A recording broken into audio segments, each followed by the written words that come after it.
যাদের কথা বলেছেন তারা বড় বড় কুফরি করার পরও ক্ষমা চায় না। একে তো চুরি, আবার সিনা চুরি। এই হচ্ছে এক বড় অভিশাপ বাংলাদেশে। বক্তা প্রবক্তা, স্কলার আর স্ক্রু ড্রাইভার, এদের বক্তব্যে কোনো লাগাম নাই। আবার কিছু অ্যাথিস্ট নাস্তিক বেঈমান তো আছেই, আল্লাহ তার রাসূলের শানে বেয়াদবি করে। আমি চাই ওনারা সরকার গঠন করলে আল্লাহ তার রাসূলের শানে যারাই বেয়াদবি করবে তাদেরকে শাস্তির আওতায় আনতে হবে। এটাও আমি ওনাকে বলে রাখলাম। এবার উনি ব্যস্ত মানুষ, ওনার যাওয়ার অনুমতি আছে।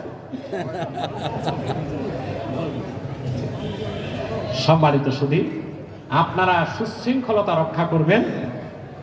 উনি চলে যাচ্ছেন, আমরা আস্তে আস্তে সামনের দিকে বাড়বো। আর পাশের পথটাকে ছেড়ে দেন যেন সহজে তিনি বেরিয়ে যেতে পারেন।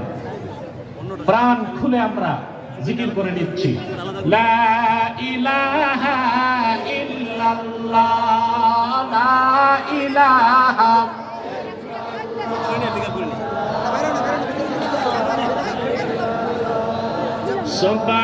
সুবহানাল্লাহ, আলহামদুলিল্লাহ, লা ইলাহা